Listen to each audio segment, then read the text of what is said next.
साधु सुख सद्धम्म देशना सुख संघस्य सामग्री समगानंतपो सुखो. सुखकर आहे बुद्धांची उत्पन्न होत. सुखो बुद्धानं उप्पादो, बुद्धान मुप्पादो असा शब्द आहे. लिहिलेलं काय, सुखो बुद्धान मुप्पादो. मुप्पादो हा शब्द नसतो. पाली भाषेचं वाचन करताना शब्दांचा संधी विग्रह करून वाचन करावं लागतं. सुखो बुद्धानं, एक बुद्ध नाही आहे. ही भगवंतानी जी गाथा म्हटले, सुखो बुद्धानं उप्पादो, हे संधी विग्रह करून वाचावलं. बुद्धांचे उत्पन्न होणं हे सुखदायी आहे, बाकी सारं दुःखदायी आहे. बुद्धांचे उत्पन्न होणं, बुद्धांची उत्पत्ती होते कशी, तर निसर्गाचे काही नियम ठरलेले आहेत.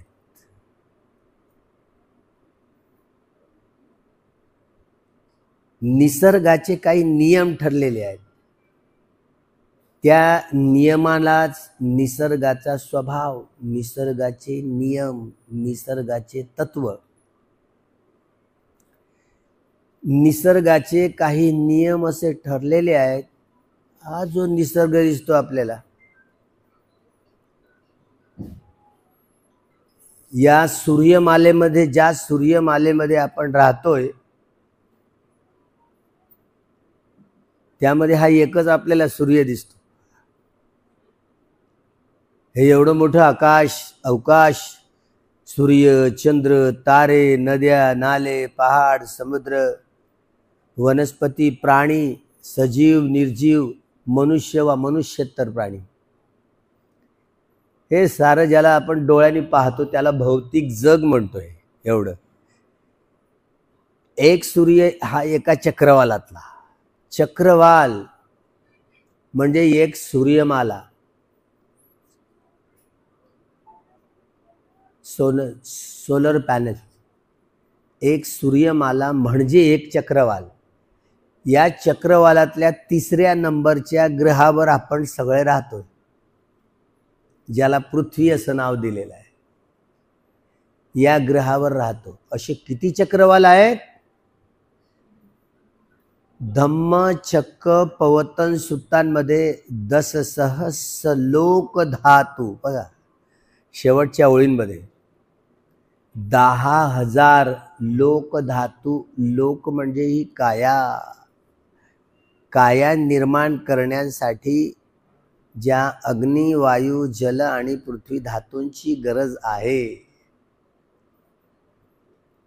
अशा मनुष्य वा मनुष्येतर प्राण्यांच्या शरीराला, कायेला लोक, इमस्मिन लोके, या शरीरामध्ये, कायेमध्ये, काया म्हणजे शरीर, लोक म्हणजे काया, मनुष्य वा मनुष्येतर प्राण्यांची काया जी घडते, तिची घडवणूक कोण करते, कशी होते, का होते, कोणता पाठपुरावा कोणी कोणी घेतलाय, या संबंधी अनेक वैज्ञानिकांनी आपापली मतं मांडली. पण वैज्ञानिकांना या प्रकृतीच्या आतलं बाहेरचं रहस्य अजिबात खोलता आलेलं नाही. वेगवेगळे तर्क वितर्क देऊन, वेगवेगळी उपकरणं संशोधित करून वैज्ञानिकांनी संशोधन करण्याचा प्रयत्न केला. मोबाईल तुमच्या हातात. भगवान बुद्धाला मोबाईल माहीत असेल का? हे फटकन उत्तर दिले या भगिनी. नाही, आपण भगवंताला जेव्हा त्यांचं वर्णन करतो, नमो तस्स भगवतो अरहतो सम्मा संबुद्धस्स, एक वेळा म्हटल्याने आपली तहानभूक जात नाही. एक एक गाथा 3-3दा म्हणावी लागते. नमो तस्स भगवतो अरहतो सम्मा संबुद्धस्स, पुन्हा नमो तस्स 3-3दा म्हणावी. का बरं? काय पाठांतर करायचं आहे? नाही. एक ब्राह्मण होता, त्याचं नाव ब्रह्मायू. त्या ब्राह्मण व्यक्तींनी हे पहिल्यांदा सलग ही गाथा बोलले, नमो तस्स भगवतो अरहतो सम्मा संबुद्धस्स. कोणी? हे त्रिपिटकामध्ये ब्रह्मायू सुत्तामध्ये आहे. सुत्ताचं नाव आहे ब्रह्मायू सुत्त.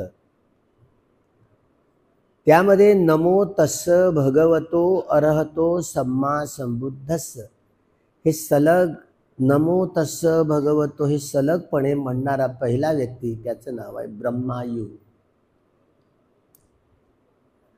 कोणाकडून ऐकलं यांनी? बुद्ध उत्पन्न होणे किती दुर्लभ आहे, किती सुखदायी आहे. बुद्धोत्पत्ती झाल्यामुळे जगातलं आतलं बाहेरचं सगळं रहस्य खोलून टाकतात. मनुष्य व मनुष्यतर प्राणी सगळे जे दुःखी असतात, अंधकारात असतात, तेल पजोतंग ही तेलाची ज्योत लावून भगवान बुद्धांची पूजा करत असतो. तेल पजोतंग घन सारप दीतेन दीपेन तमधंसीना तिलोक दीपं संबुद्धं पूजयामी तमोनुदं. युगायुगातला हा अंधकार जेव्हा बुद्ध उत्पन्न होतात ना, युगायुगाचा केवढा मोठा अंधकार संपवून टाकतात ज्ञानगंगेनं. ही ज्ञानगंगा वाहण्याचं मूळ, ही ज्ञानगंगा ही गंगा नाही आहे, ही आता आहे ती गंगा म्हणजे नदी. ही बहीण गंगा वाहत आली ना जवळून, तिचे ना बहीण गंगा. अरे बहीण गंगा आहे मराठीत, बेन म्हणजे बहीण. ती गंगा मा तिकडली झाली, त्या मायेची ही बहीण, बहीण गंगा वाहते ना. बुद्ध वंश हा त्रिपिटकाचा भाग आहे. बुद्ध वंश, त्या बुद्ध वंशामध्ये 24 बुद्धांची वेगवेगळी माहिती आहे.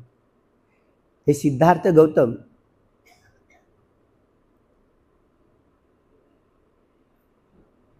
जेव्हा सिद्धी प्राप्त केली म्हणून त्यांना सिद्धार्थ म्हणायला लागले लोक. सिद्धी प्राप्त केली म्हणून सिद्धार्थ.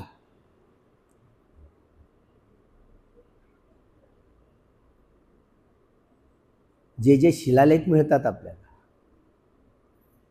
धर्मानंद दामोदर धर्मानंद कोसंबीच्या ग्रंथामध्ये त्यांनी ती गाथा वाचली धम्मलिपीतली. लहानपणचं त्यांचं नाव आहे, सिद्धार्थ नव्हतं असं बोलले. आता ही माहिती दिली कोणी?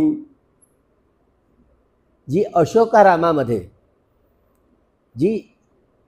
जे आलेख आहेत आणि ज्या जन्माच्या ठिकाणी लुंबिनीला जन्मस्थळी सम्राट अशोकाने जे महास्तूप बांधलं आहे, तिथे जी धम्मलिपी ती अक्षरं लिहिलेली आहेत लुंबिनीला. सिद्धार्थ गौतमाचं नाव लहानपणचं वेगळं होतं. सिद्धता केली म्हणून त्यांना सिद्धार्थ म्हणायला लागले.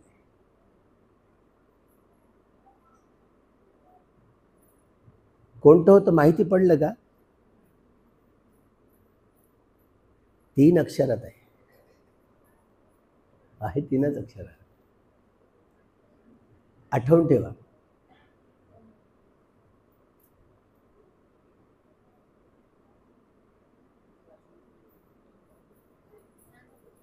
त्यामुळं आठवून ठेवा, जाता जाता विचारेन. नाव तर ठेवलं पण ते शिलालेखावर दिसलं म्हणून त्यांनी ते कोरून ठेवलं. दामोदर धर्मानंद कोसंबी त्यांची समाधी वर्ध्यात आहे. त्यामुळे पुरातत्व खात्याच्या सगळ्या डायरीवाल्यांना त्यांचं हे पुस्तक पाहावं लागेल, कारण त्यांनी वाचले. सिद्धार्थ गौतम हे पुढे त्यांचं नाव पुढे बुद्ध झाले, सम्यक संबुद्ध झाले, बोधी प्राप्त केली. यासाठी बोधिसत्वाचा जो जीवन काळ आहे त्रिपिटकात जो दिसतो, तापस सुमेध हे या बोधिसत्वाचं पहिलं जीवन. तापस सुमेध तापस सुमेधापासून तर सिद्धार्थ गौतमापर्यंत 4 असंख्येय 1,00,000 कल्प एवढे जन्म घ्यावे लागले. 4 असंख्येय 1,00,000 कल्प. बोधिसत्वाची जीवनगाथा बघा, ज्याला जातक म्हणतो. जातक म्हणजे काय? बोधिसत्वाच्या पूर्वजीवनाच्या कथा आहेत, जीवनकथा आहेत, त्या सत्यकथा आहेत. नाहीतर तुम्ही हे धत जातक किंवा दशरथ जातक, कृष्णही बोधिसत्व होता, हा दशरथही बोधिसत्व होता. या घत जातकामधला हे कृष्ण पात्र, त्याला वासुदेव नाव होतं खरं, हे बोधिसत्वच होते. तुम्ही मथुरेत गेला तर कृष्ण नाही दिसणार तो. या बोधिसत्वाच्या सगळ्या जिथे खोदाल मथुरेत सारं बुद्धाच संपूर्ण सापडेल, त्याचं कृष्णाचं काहीच नाही मिळणार. पण प्रतिक्रांती झाल्यानंतर मनगडंत कहाण्या रचल्या गेल्या आणि या बोधिसत्वांच्या कथांमध्ये एवढी मिसळणूक करून त्यांनी विष्णूच्या अवतारांची ही रीड सुरू केली महायानांच्या आधारावर. ईश्वर म्हणे अवतार घेतो, त्यामुळे अवतारवादी सिद्धांताच्या आधारावर ब्राह्मणवादी सरसावले. प्रतिक्रांती झाल्यानंतर यांनी रामकृष्णांच्या कथा आम्हाला शिकवायला लागले. रावण म्हणे लंकेत मी जाऊन आलो, सारी लंका धुंडाळून आला, रावणाचा आता पता नाही. त्यामुळे रावणाच्या त्यांनी काल्पनिक रचना केल्या आणि आमच्या माथी मारल्या. 10 तोंडाचा रावण, 10 तोंडाचा. हा रावण कोण? हा राम कोण? बाबासाहेबांनी जेव्हा वाचलं तर बाबासाहेबांना हा असली राम तर तो पुष्यमित्र शुंगच आहे. कारण ते अयोध्येचं नाव बदलून यांनीच, अयोध्या हे साकेत नगरीचं नाव बदलून अयोध्या हा रचणारा हात माणूस दिसतो. हा खरा काल्पनिक रामाचा सोडा, पण खरा राम तर पुष्यमित्र शुंग आहे. हा शेवटचा राजा बृहद्रथ, मौर्य वंशाचा शेवटचा राजा बृहद्रथ, सम्राट अशोकाचा पळनातू. 2च वर्ष राज्य केलं. पण ज्या दिवशी सम्राट अशोकाची धम्म दीक्षा झाली तो दिवस निवडला, त्याला विजयादशमी. विजयादशमी एक काळ की जो चंडाशोक म्हणून ओळखला जाऊ लागला. एवढी आक्रमणं आपण जेव्हा कलिंगचं युद्ध ऐकतो, रक्ताचे लोट वाहिले असं आपण ऐकतो, वर्णनही केलं. जवळपास 1,00,000च्या वर त्यावेळेला लोक कापून टाकले. 1,00,000 साधी गोष्ट आहे का कलिंगच्या युद्धात? आणि त्या तिथल्याच लोकांना 1,50,000 लोकांना बंदिवान केले.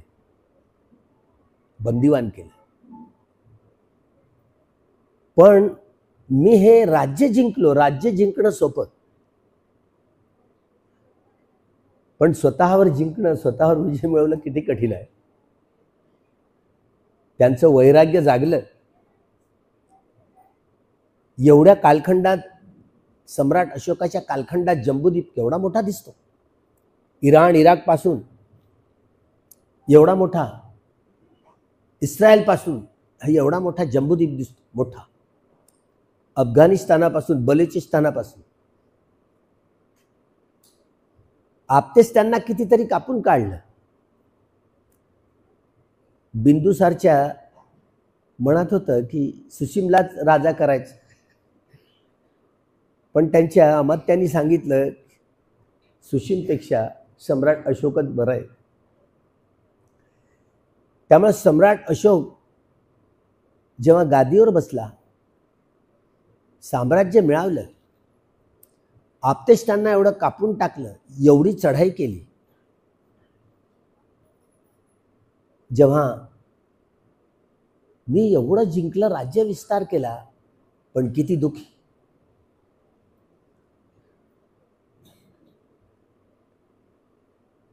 एक भिक्षू तपणार आहे, एक भिक्षू तपणार आहे. आणि हा पहा ना घटनाच कशी होते. उकळतं तेल आहे ना तर कढईतलं, त्या उकळत्या तेलात त्या भिक्षूला टाकते. भिक्षू जळत नाही. उकळत्या कळीत एखाद्या भिक्षूला टाकलं, जळेल की नाही? जळेल की नाही? जळेल. पण ज्यांनी अर्हत्व प्राप्त केलेलं आहे, पच्छेक बुद्ध आहे किंवा सम्यक संबुद्ध आहेत, त्यांना टाका, नाही जळणार. हे अग्नी, वायू, जल आणि पृथ्वीचं क्षेत्र त्यांचा घात करू शकत नाही. कारण ते प्रकृतीशी, निसर्गाशी एवढे समरस झालेले असतात, म्हणून त्यांचं म्हणणं निसर्ग ऐकतो. तुमचं आमचं कोणी ऐकायला तयार नाही. ऐकतं का आपलं म्हणणं? निसर्गाला कान आहेत का? नाही आहे. ज्याला चक्रवाल, असे 10,000 चक्रवाल सिद्धार्थ गौतम जेव्हा बुद्धत्व प्राप्त करतात आणि धम्मचक्र प्रवर्तित करतात, तेव्हा भूकंप होतो. पण या भूकंपाने धोके होत नाही. या भूकंपाने 31ही प्रकारची काया धारण करणारे प्राणी जागरूक असतात. काहीतरी घडलं, या प्रकृतीत काहीतरी घडलं. सगळे चक्रवालात, 10,000 चक्रवालातल्या 31 प्रकारच्या काया धारण करणारे मनुष्य वा मनुष्यतर प्राणी हे प्रफुल्लित असतात. अपाय गतीतले 4 प्रकारचे प्राणी, काम सुगती भूमीमधले 7, रूपभूमीमधले 16, अरूपभूमीमधले 4 प्रकारचे, एकूण 31 प्रकारची काया धारण करणारे एकेका चक्रवालामध्ये, एकेका सूर्यमालेमध्ये प्राणी असतात. हे अजूनही जीवशास्त्रज्ञांना पाहता आले नाही. धम्मं कायेन पश्यति. धम्म हा कायेद्वारे पाहावा लागतो. कायानुपස්සना, वेदनानुपස්සना, चित्तानुपස්සना, धम्मानुपස්සना. मासल चक्षुंनी या प्राण्यांना नाही पाहता येत. लहानसा एखादा अणू असला तर आपण दुर्बीण पाहतो, सूक्ष्मदर्शक यंत्राने पाहतो, तेव्हा थोडा दिसतो. जो डोळ्यानं मासल चक्षुने दिसत नाही तो. पण 10,000 चक्रवालातल्या सूर्यमालेतले हे 31 प्रकारची काया धारण करणारे प्राणी जागरूक असतात. त्यावेळेला भूकंप होतो. त्या भूकंपाने हादरून, म्हणजे घरदार हे नष्ट होत नाही, प्राण्यांना घात होत नाही, एक वेगळा आनंद असतो तो. असे भूकंप प्रकृतीत होत असतात का की ज्यातून हानी होणार नाही? म्हणून या भूमीचं संश्लेषण, विश्लेषण, विघटन आणि विभाजन करताना तथागतामध्ये दस बल तनुजंग बोधी चेतियंग म्हणून 10 बलांनी युक्त असलेलं जे वैभव असतं त्यांच्यामध्ये, भगवंतामध्ये, बुद्धामध्ये, पर्यायी प्रकृती, पर्यायी निसर्ग निर्माण करण्याचं बल त्यांच्याकडे असतं. निसर्ग एका बाजूला आणि भगवान बुद्ध एका बाजूला. वजन कोणाचं जास्त असेल का? खरं पाय भगिनी म्हणते भगवंताचं खरं आहे. एकाच बुद्धाचं वजन सोसू शकते एका वेळेला पृथ्वी, 2 बुद्धांचं नाही. पर्यायी प्रकृती निर्माण कर. जेव्हा त्या भिक्षूला जळत नाही, लोकीय शरीर, हे लोकीय शरीर आहे, पण जेव्हा निर्वाण संज्ञा वेदयित निरोध समापत्ती ध्यानामध्ये जेव्हा रमण करत असतो व्यक्ती, अर्हत्व प्राप्त करणारा, हा अर्हत्व प्राप्त करणारा जो भिक्षू निर्वाण समापत्तीमध्ये रमण करत असतो, तर या अग्नी, वायू, जल आणि पृथ्वी धातू, कितीही वादळ आले, वारे आले, पाऊस आला, अग्नी पेटली तरी अग्नीने जळत नाही. कारण ते निर्वाण धातूंचा अभ्यास करत असतात. निर्वाण धातू हे वेगळी प्रकृती असते जी तर उत्पन्न होत नाही आणि नाशही पावतायत. त्याला नित्य म्हणतात, त्यालाच अंतिम सत्य म्हणतात. अंतिम सत्य, नोबेल ट्रूथ, आर्य सत्य म्हणतात, श्रेष्ठतम सत्य, निब्बाणं परमं सुखं. तथागतांनी जे या प्रकृतीचं संश्लेषण, विश्लेषण, विघटन, विभाजन केलं, तथागतांची दृष्टी, तथागतांचा दृष्टिकोन काय होता? त्यांनी जी फिलॉसॉफी, त्यांनी जे तत्वज्ञान प्रस्तुत केलं, जिथे जिथे ते जात तिथे पटिच्च समुत्पाद समजावून सांगायचे. पटिच्च समुत्पाद म्हणजेच धम्म होय. यो धम्मं जानाति सो पटिच्च समुत्पादं जानाति, यो पटिच्च समुत्पादं जानाति सो धम्मं जानाति. पटिच्च समुत्पाद म्हणजेच धम्म होय.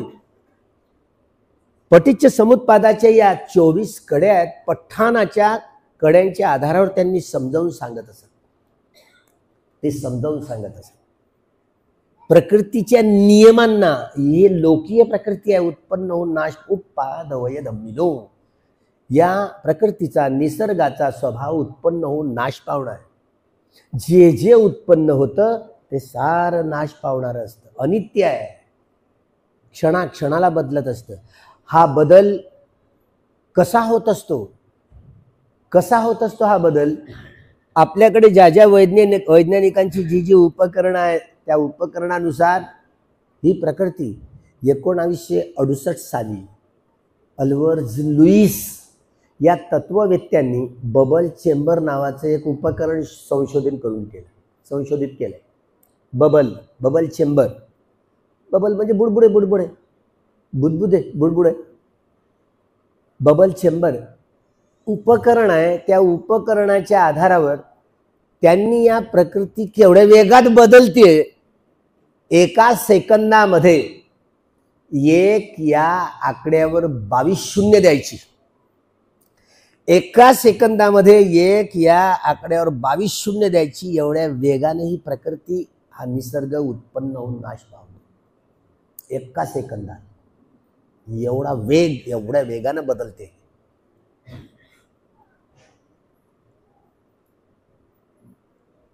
परमाणु हे या भौतिक जगाचं अंतिम सत्य आहे. भिंतीचे, सूर्यांचे, चंद्राचे, ताऱ्यांचे, आकाशांचे, पहाडांचे, नद्या नाल्यांचे, सगळ्या प्राण्यांचे, सजीवांचे, निर्जीवांचे, वनस्पती सारे तुकडे तुकडे करून पाहिले, काय दिसेल? भौतिक जग या उपकरणाच्या आधारे, बबल चेंबर या उपकरणाच्या आधारे सारं जग या मतावर पोहोचलं की भौतिक जगाचं अंतिम सत्य परमाणु आहे. परमाणु न्यूट्रॉन, प्रोटॉन आणि भोवती फिरणारा इलेक्ट्रॉन. परमाणु हा अणूचा 36वा भाग आहे असं ते म्हणतात. तुम्ही मानत बसा, मी कशाला मानू? हा फरक आहे. सारं जग मानतं, मी कशाला मानू? मी बुद्धाचा फॉलोअर आहे. तर बुद्धाची दृष्टी समजावून घ्यावी लागते. तुम्हा आम्हाला वाचन मनन चिंतन करून आपण बुद्धांची अशी दृष्टी आहे, आपल्या बुद्धीच्या उच्चांकाच्या आधारावर आपली मत प्रकट करत असतो. बुद्धांचा आउटलुक आपल्याला नाही कळत. बुद्धांच्या दृष्टिकोनाने तुम्ही काम करताय का? बुद्धाच्या दृष्टिकोनातनं तुम्ही कर्म करताय का? तो बुद्धाचा दृष्टिकोन. काय आहे बुद्धाचा दृष्टिकोन? असिते, पीते, खाईते, साईते, संपजानकारी होती. 10 दिवसाचे शिबिर कोणी कोणी केले? हात उंच करा बरं. 10 दिवसाचे. सतीपठ्ठाण कोणी केले? सतीपठ्ठाण फार कमी आहेत. हे 10 दिवसाचे शिबिर म्हणजे परिचय शिबिर असतात.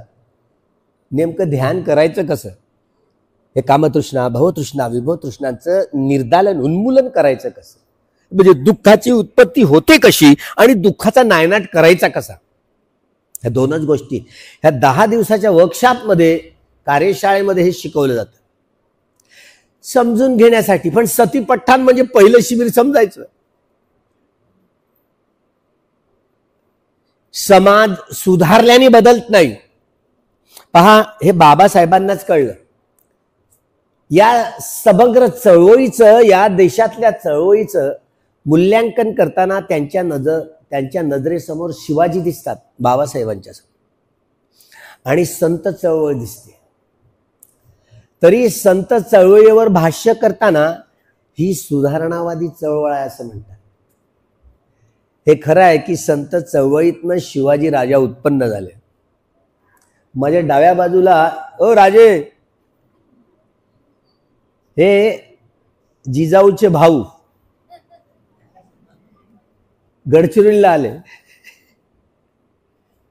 शिवाजी राजाची आईचंच नाव आहे ना जिजाऊ. जाधवांची पोर लखुजी.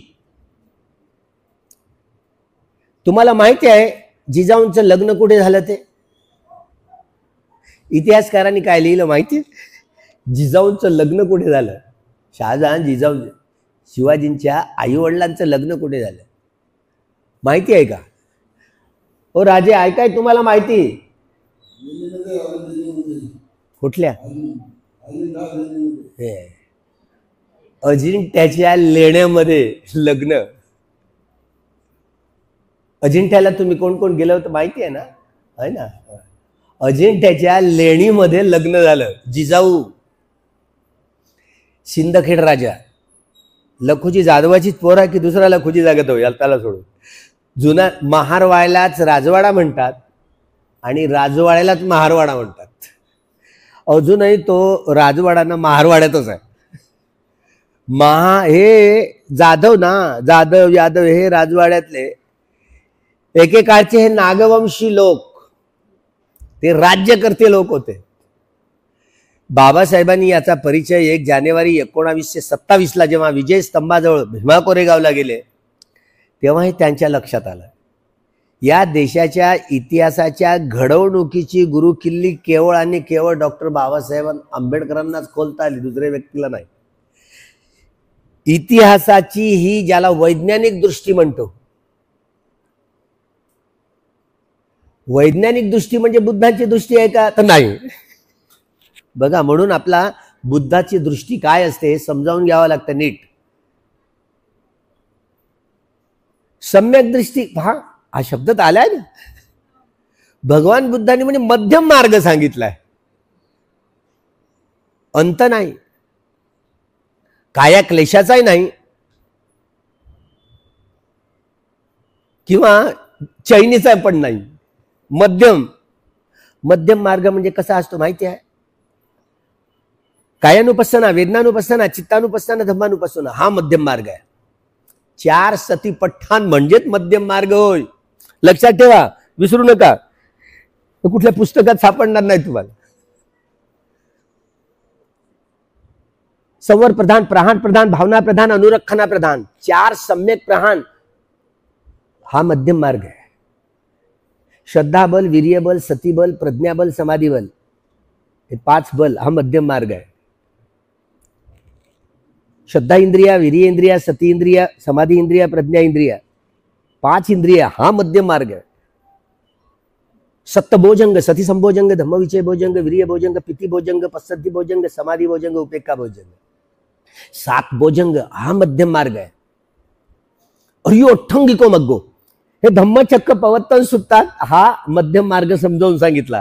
त्यामध्ये फक्त हा 8 अंगांनी युक्त असणारा हा मध्यम मार्ग, हा मध्यम मार्ग असं संकेत दिले. हे बोधी ज्ञान आहे ना सदती संघांमधलं. आपण वेगवेगळ्या स्वभावाची माणसं, जगातल्या जेवढ्या राज्य घटना आहेत त्या एका बाजूला आणि डॉक्टर बाबासाहेब आंबेडकरांनी लिहिलेलं संविधान एका बाजूला. हे केसाची बरोबरी नाही करू शकत, तर मास्टर खूप दूर राहिले. बाबासाहेब आंबेडकरांनी जे 395 कलमांमध्ये हे संविधान रचले, 395.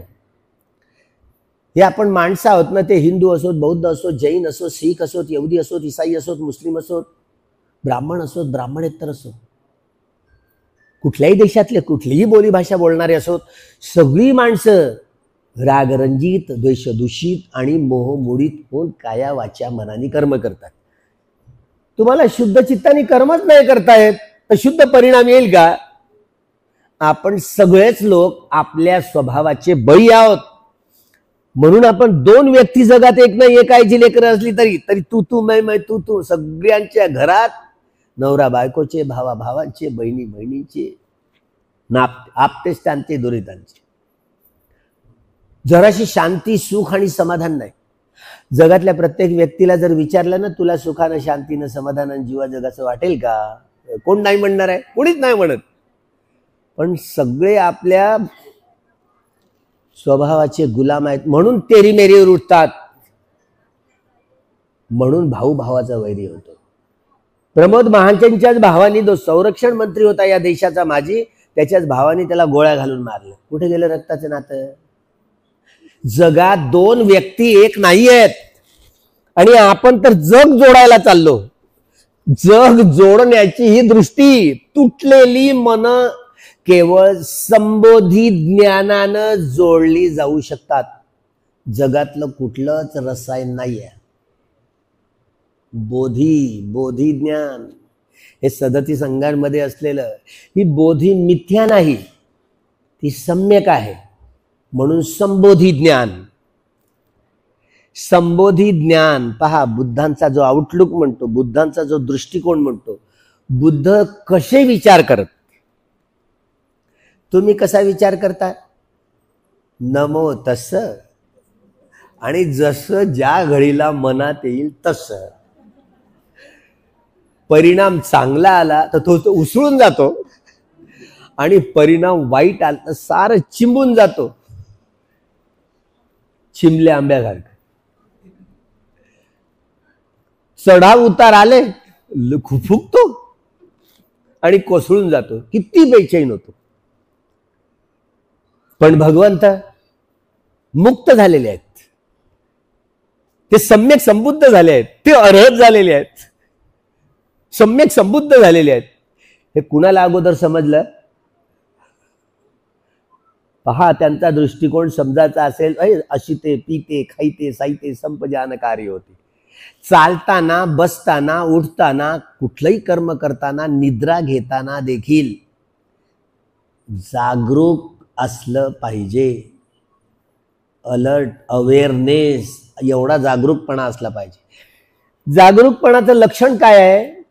श्वासावर लक्ष ठेवणं, एकही श्वास विसरणं नव्हे. एकही श्वास विसरायचा नाही, निरंतरता या श्वासाच्या जाणकारी असली पाहिजे. एक. दुसरं, वेदना असतात, हे शरीर ज्या अग्निवायू जल आणि पृथ्वी धातूंनी बनलेलं आहे, नेहमी तसंच सुरू असते. पण हा वेदना हा मनाचा स्कंद आहे, शरीराचा नाही आहे. बरं, मनाचे 4 स्कंद: वेदना, संज्ञा, संस्कार आणि विज्ञान. वेदयती इति वेदनं, अनुभवन करणाऱ्या मनाच्या स्कंदाला वेदना स्कंद म्हणतात. सुखावेदना, दुःखावेदना, अदुःख, सुखावेदना. चैतसिक वेदना, सौमनस्य आणि दौर्मनस्य, एकूण 5 वेदना आहेत. डॉक्टर बाबासाहेब आंबेडकरांनी या 5 वेदनांच्या आधारावर मनुष्य वा मनुष्यतर प्राणी, भगवंतांची जी डॉक्ट्रीन आहे ना, अनुसंधानाची जी दृष्टी आहे, वेदना पच्चया तन्हा, हे मनुष्य वा मनुष्यतर प्राणी दुःखी का झाले, दुःखाचं मूळ कुठं आहे तर तृष्णा शोधतात. या कामतृष्णा 500, भवतृष्णा 500 आणि विभव तृष्णा 500, 1500 तृष्णा आहेत. तुमच्या किती संपल्या? एक तरी संपली का? एक तरी संपली का? कामतृष्णा, भवतृष्णा, विभव. या कामतृष्णा कशा असतात, भवतृष्णा कशा असतात, विभव तृष्णा कशा असतात, 1500 आहेत. तुम्हाला एक तरी समजली का? ही तृष्णा आहे. आता सासवा सुनाची झगडे होऊ द्या, शब्दांची वाट पाहत है ना, नाही तशी आग्रे हाताने घेऊन टाकेल. आमच्या मायचं इकडे, ओ दैवा काय करतस रे, मातो शिकवतंय. किती गोड भाषा आहे, मातो शिकवतंय. ओ सुंच, ती इंटरनॅशनल भाषा आहे, ही ओरिजिनल आहे. हो, मात्र शिकवताय म्हणजे ते उच्चारण किती सौंदर्य असतं त्यामधलं. पण आपण हे उच्चारण पाली भाषेतलं, हे सौंदर्य ही मूळची पाली भाषेत आहे, पाली भाषेचं सौंदर्य आहे. हरप्पा मोहेंजोदडोला जाऊन आलो, चित्र दिसतात की नाही, असे वेडे वाकडे अक्षर. चित्रलिपी होती अगोदर, लिहिण्याची कलाच ना, असं चित्रावरून आपल्याला बोध व्हायचा. ती चित्रलिपी आपल्याला प्राचीन पाली प्रकृतीच्या नियमांनी अंकुरित झालेली भाषा, जिला पाली प्राकृत म्हणतात. जेव्हा बुद्ध उत्पन्न होतात, एकाच बुद्धांची गोष्ट नाही, जेवढे जेवढे भूतकाळातले सगळे सम्यक संबुद्ध होऊन गेले, वर्तमानातली वा भविष्य काळातले जेवढे जेवढे सम्यक संबुद्ध होतील, त्या सगळे सम्यक संबुद्ध आपली वाणी पालीतच प्रसवतील. पाले यती यती पाली. सगळ्या बुद्धांची भाषा पालीच असते, दुसरी नाही. ह्या सगळ्या ज्या भाषेचं प्रारूप दिसतं ना, हे पाली प्राकृतचं पाल, त्यात हे हरप्पा आणि मोहेंजोदडोवर दिसतं. ते टिले म्हणतात ना, ते ककुसंद, कोणागमन आणि काश्यप बुद्धांचे स्तूप आहेत. हळूहळू आपल्या पुरातत्व शास्त्रज्ञांना आता माहिती होऊ लागली. आपण व्हॉट्सअपवर कधी कधी ऐकत राहत असाल की जे मोहेंजोदडो आणि हरप्पा मधले जी अक्षरं आहेत, आताच जो सांड्या दिसतो सजवलेला, तो आंध्र प्रदेशाची राजधानी अमरावती, जिथे त्या स्तूपामध्ये ते दर्शन प्रत्येक तसाच सांड दिसतंय, स्तूपावर तसंच सांड दिसतोय, तशीच अक्षरं दिसतात. त्यामुळं ही जी मूळ लिपी आपल्याला दिसते ती पाली प्राकृत आहे, ज्यामध्ये गोंडी भाषा अंकुरित झालेली आहे. ही गोंडी भाषा आहे, प्रारूप आहे. त्याच भाषेचे हे पालीचं हे विकसित रूप आहे. त्यानंतर हळूहळू जी विकसित होत गेली, नाग लोकांनी पुन्हा रक्षण करून ठेवलं. मग देवनागरी आली. देवनागरी हे नागरी नाग लोकांवरून नगर वसले. त्यामुळं या पालीच्या प्रसूतीकरणामध्ये संस्कृत पालीच्या नंतर आपल्याला सम्राट अशोकाच्या कालखंडात धम्मलिपी दिसते. या धम्मलिपीतनं नंतर उजेडात आली. पण शेंडीवाले एवढे चोर आहेत, जानवेवाले एवढे चोर आहेत, सगळ्या भाषेची जननी म्हणे संस्कृत. हे खोट आहे. संस्कृत पालीच्या नंतर विकसित झाली, पण उलटा चोर कुतवाल को डाटे, असं काम झालंय. त्यामुळे पालीचे हे वैभव, दक्षिणेतल्या केरळातली भाषा, कर्नाटकातली भाषा, आंध्रातली भाषा, तमिळनाडूची भाषा, बघा किती गोलाकार अक्षर दिसतात, किती गोलाकार. त्यामुळे ही नागरी लिपीतनं घडवणूक झालेली अक्षर आहेत. त्यामुळे नागरी ही जी लिपी आपल्याला दिसते, ही देखील पाली समजली जाते, लक्षात ठेवा. भाषेचा विकास, शब्दांचा विकास, संधी विग्रहांचा विकास कसा होत गेला, हे पालीतलंच वैभव. त्यामुळे भगवंतांनी धम्म पटिसंबिद्धा, अथ पटिसंबिद्धा, निरुत्ती पटिसंबिद्धा, पटिभान पटिसंबिद्धा, या 4 पटिसंबिधा ज्ञानाच्या आधारावर एक एक अक्षर एवढं समजावून सांगत, ही एवढी संपूर्णता, परिपूर्णता त्यामध्ये दडलेली असायची. एक एक धम्मस्कंद, 84,000 धम्मस्कंदांपैकी 82,000 धम्मस्कंद भगवंतांच्या वाणीतनं प्रसवले. त्यात 21,000 धम्मस्कंद सुत्तपिटकातली, 21,000 धम्मस्कंद विनय पिटकातली आणि 42,000 धम्मस्कंद ही अभिधम्म पिटकातली. एकूण 4. म्यानमारला गेल्या वर्षी जाऊन आलोय. ते त्रिपिटकाच्या घरामध्ये गदगद होतं माणूस. ही 84,000 भगवंतांच्या वाणीतनं प्रसवलेले, 82,000 आणि 2,000 अरहंतांच्या वाणीतनं प्रसवलेले. एक एक धम्मस्कंद स्वतःमध्ये एवढा परिपूर्ण आणि परिशुद्ध आहे, त्याच्यामध्ये जोडतोड करण्यासाठी तुमच्या आमच्यासाठी तथागतांनी काही शिल्लक ठेवलेलं नाही. तथागतांची वाणी नथी दानी पुनर्भवती. आता माझा पुनर्जन्म होणार नाही, भगवंत म्हणतात. कारण काय, त्यांनी कामतृष्णा 500, भवतृष्णा 500 आणि विभव तृष्णा 500 या 1500ही प्रकारच्या तृष्णांचा समूळ नायनाट केला. तृष्णेमुळे जन्म होतो,